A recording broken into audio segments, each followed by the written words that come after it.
What is up, guys? It is Chris back again with another video. So apparently you guys were really liking the last hydro dip video, so I wanted to hit you again with test number 2. Let's see how my second hydro dip ever goes. I'm gonna try to do a little better this time, because last time it wasn't the best, let's be honest. But let's get into this shoe, and I'll try to be as descriptive and as detailed as I possibly can. But just know I'm learning with you guys because I am not an expert at this. But anyways, let's get started.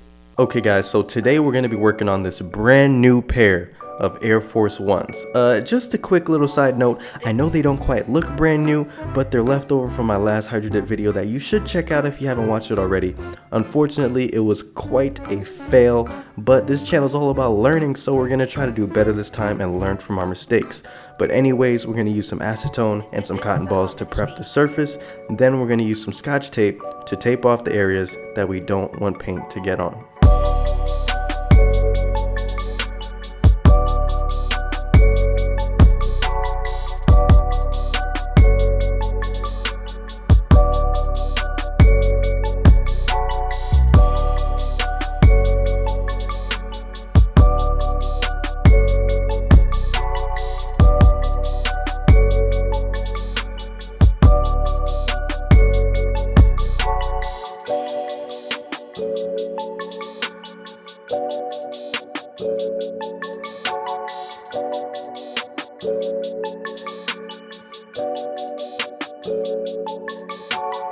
Okay guys, so now we're going to put tape around the edges of our hydro dipping film. I'm doing this because it's going to help the film float in the water and stop it from expanding too far. Now if you're wondering where I got this from, make sure to check out the description box down below. I'll make sure to link all the products there. So once we're done taping, we're going to place the film in our bucket of water. Now pay attention. As soon as that film touches the water, the clock starts ticking. Your job is to push all of the air bubbles away from the middle of the film, because it'll leave blank spots in your design on your shoe, ruining your finish. So do that, and then a minute later you need to spray your activator and finally dip your shoe in. I'm gonna try to learn from my mistakes and try to dip it slower this time, so hopefully I don't get as much stretching on the design as I did last video. So please give me a moment of silence and pray that this comes out good.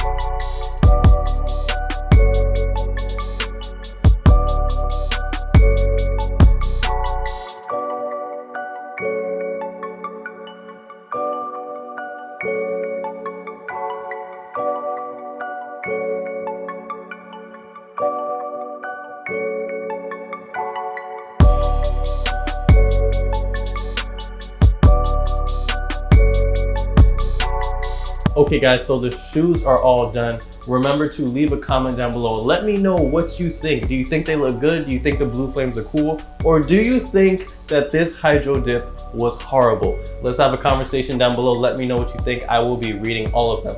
But anyways, on the result, fortunately it did come out better than it did last time in my last video. Make sure to go check that out if you haven't seen it yet. The flames were red in that one. But I made sure to try to dip them slower than I did in my first go around, and fortunately the result improved. There was less stretching of the design on the back of the shoe, so I am pretty satisfied because there was an improvement from the last time, and that's really all that matters at the end of the day. You're not going to start off perfect at anything. You need to practice. So hydro dip number 2, I'd call it a success because there was practice, but it was by no means perfect. As you guys can see, there are multiple flaws. But anyways, I'm just gonna let you guys know right now, you seem to like the hydro dip videos, but I am done with flames. There will be no more flames. The next time I do a hydro dip video, it'll definitely be a way different design that probably pops quite a bit more. But anyways, if you guys like what you saw today, make sure to subscribe and hit the notification bell. Don't subscribe and don't hit the notification bell, okay? So next time I drop a video, I want you to be able to see it. But anyways, remember to also, if you want to keep up with what I'm doing, you want to see some of my IG stories, make sure to follow me on Instagram at Chris Custom Kicks to keep up with what I'm posting, because they see it first and you guys on YouTube see it second. But anyways, thank you so much for the support. Thank you for giving me your time, and I will catch you guys next time. Peace.